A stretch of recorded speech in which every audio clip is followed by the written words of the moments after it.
Question number 11 में दिक्कत है, बाद में बताएंगे लास्ट में 30th क्वेश्चन के बाद।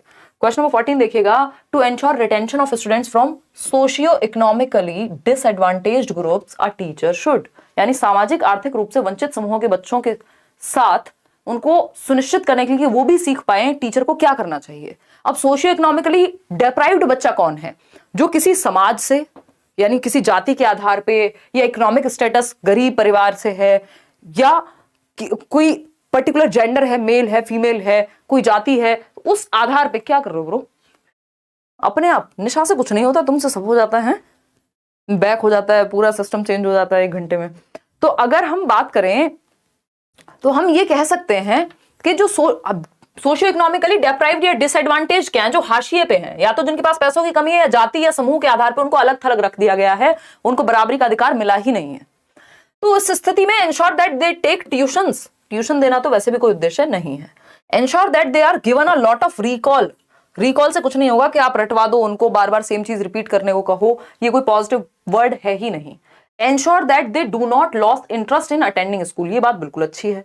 एंश्योर दैट स्टैंडर्ड डी कॉन्टेक्चुअलाइज्ड, भैया कॉन्टेक्चुअलाइज्ड होगा करिकुलम, लिख लीजिए दिमाग में कहीं, गैर संदर्भित नहीं, डी नहीं लगेगा, कॉन्टेक्चुलाइज्ड सिर्फ संदर्भित होना चाहिए कि संदर्भ में हो, वो लाइफ से जुड़ा हुआ हो, जिस कॉन्टेक्स्ट में बच्चा सीख रहा है उस कॉन्टेक्स्ट से जुड़ा हुआ हो। तो स्कूल आने में उनकी रुचि कम ना हो, इस बात का ध्यान रखना है।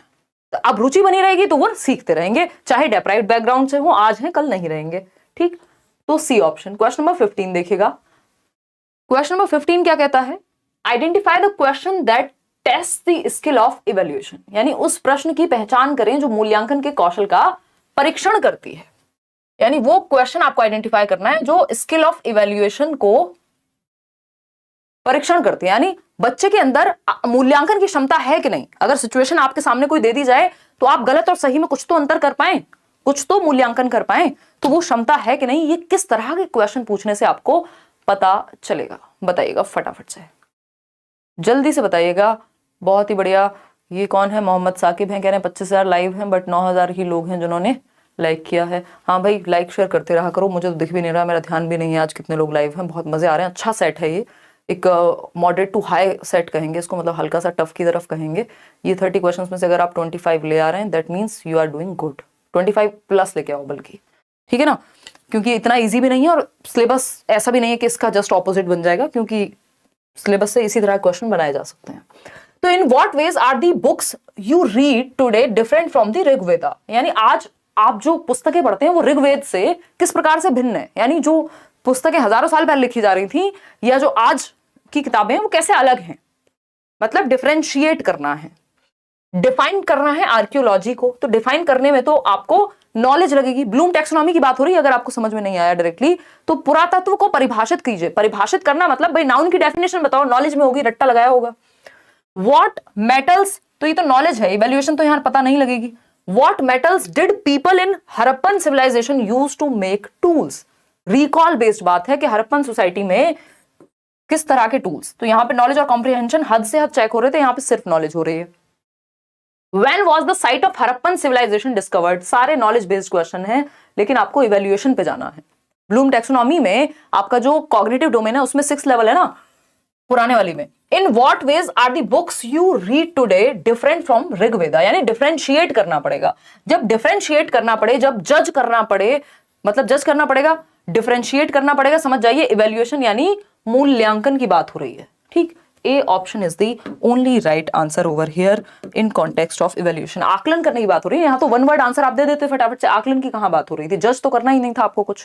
क्वेश्चन नंबर 16 देखिएगा, थोड़ा सा ध्यान से दीजिएगा, बड़ा क्वेश्चन है ये। क्वेश्चन नंबर 16 कहता है in order to promote and facilitate education, यानी शिक्षा के प्रसार और प्रचार के लिए, यानी बेहतर बनाने के लिए, सुसाध्य और बढ़ाने के लिए, समावेशी शिक्षा को, इंक्लूसिव एजुकेशन को, which of the following set of measures have been proposed under right of persons with disabilities act, RPWD act 2016, जो दिव्यांगजन अधिकार अधिनियम 2016 है, वो किस तरह के चेंजेस की या किस तरह की फैसिलिटीज को बढ़ावा देने की बात कर रहे हैं एजुकेशन में।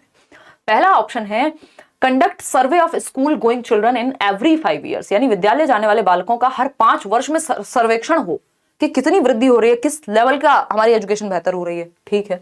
Ensure uniform and standardized curriculum system for all, ये मैंने आपको बताया हुआ नेगेटिव वर्ड है। यूनिफॉर्म कपड़ों में अच्छी लगती है, पढ़ाई के तरीकों में नहीं। क्यों? क्योंकि बच्चे क्या हैं, डिफरेंट हैं। तो कैसी इंस्ट्रक्शन? Differentiated instruction. डिफरेंट बच्चे, डिफरेंशिएटेड इंस्ट्रक्शन, यानी विभेदी अनुदेशन फॉर डिफरेंट बच्चे। इंडिविजुअल डिफरेंसेस आर देयर, सबको एक डंडे से नहीं हाँक सकते। और यूनिफॉर्म का मतलब ये होता है सेम, एक ही तरीका। स्टैंडर्डाइज्ड भी होता है सेम। तो स्टैंडर्डाइज्ड और यूनिफॉर्मिटी में इंडिविजुअल डिफरेंसेस खत्म हो जाते हैं, उनका ध्यान नहीं रखा जाता। जबकि भाई यूनिफॉर्म पहनाने का रीजन ये है कि सब इक्वल लगे, कॉलेज में वो भी खत्म हो जाती है, जिसका जो मन करे पहन के आओ। तो यहां पे यूनिफॉर्म कपड़ों तक ठीक है, बट मेथड्स में यूनिफॉर्मिटी नहीं होनी चाहिए, डिफरेंशिएटेड इंस्ट्रक्शन होनी चाहिए, फ्लेक्सिबल करिकुलम होना चाहिए, ना कि standardized. Provide books, other learning materials and appropriate assistive devices. ये तो अच्छी बात है ना, बच्चे को लर्निंग मटेरियल मिल रहे हैं, असिस्टिव डिवाइसेस जो उसकी हेल्प करें। वो कोई भी डिवाइसेस हो सकते हैं, आजकल तो इंटरनेट है।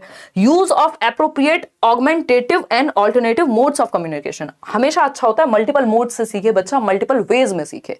तो एक ही लाइन है, एक ही ऑप्शन है जिसमें नेगेटिव है वर्ड्स, यूनिफॉर्म और स्टैंडर्डाइज्ड, वो है सेकंड ऑप्शन। फर्स्ट सही है, थर्ड सही है, फोर्थ सही है। कितने लोग? 68% लोग सही जवाब दे रहे हैं, सिर्फ बी ऑप्शन गलत है। तो जहां पे भी बी है, बाकी 3 में बी है, वो हट जाएगा। तो C option is the right answer. इसको आप ऐसे भी सॉल्व कर सकते थे। मान लीजिए अगर आपको नहीं पता था कि सही कितने हैं, तो आपको पता था गलत सेकंड हर हालत में है, तो उस सेकंड जहां जहां है उसको हटा दो, एलिमिनेट कर दो। सेकंड बी में भी था, डी में भी था, सी में भी था, फिर तो एक ही उत्तर बचा जो सही होगा। तो कई बार आप सिर्फ एक से भी बाकी 3 ऑप्शंस का आंसर निकाल सकते हैं। ऐसे क्वेश्चंस देख के आपने घबराना कतई भी नहीं है, ठीक है ना। चलिए, बहुत ही बढ़िया।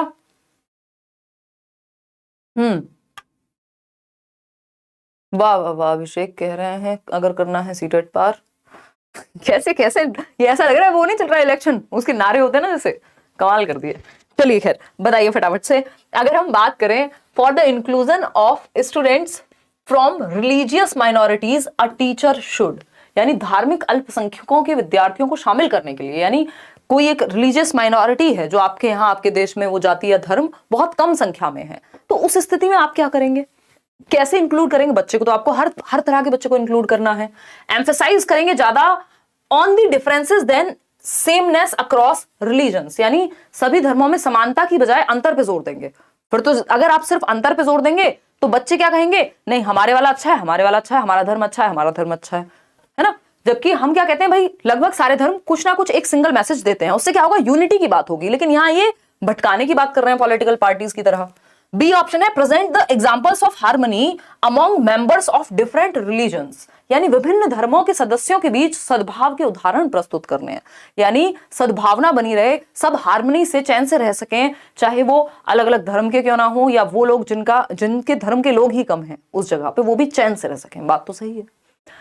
अगर हम बात करते हैं सी की, तो promote the biases about beliefs and practices in particular religions, यानी जो बायसेस हैं, जो आपके अंदर विभेद पल रहे हैं पहले से कि इस जाति के लोग ऐसे होते हैं, समुदाय के लोग ऐसे होते हैं, उनको और भर दोगे बच्चों के बीच, तो ये तो और खराब बात हो गई।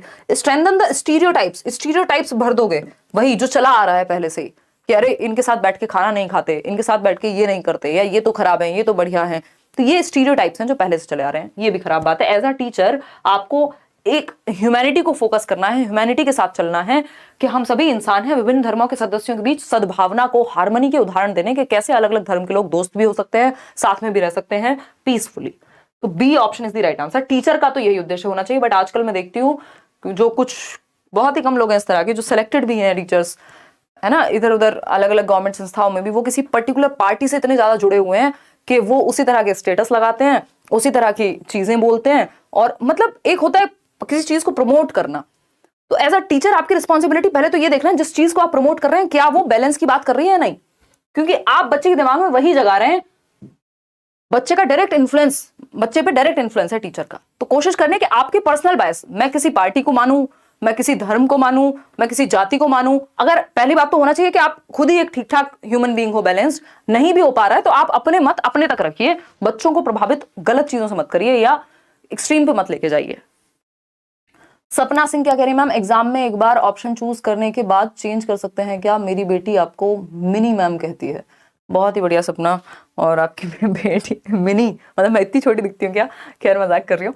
अगर बात करें एग्जाम, हाँ ऑप्शन आप चूज मतलब चेंज कर सकते हो, इसमें सीटेट में कोई दिक्कत इस तरह की नहीं होती। अगर हम बात कर रहे हैं तो dysgraphia is primarily associated with difficulty in, यानी डिस्ग्राफिया जो है वो मुख्य रूप से किस प्रकार की कठिनाई है, बताइएगा एक बार।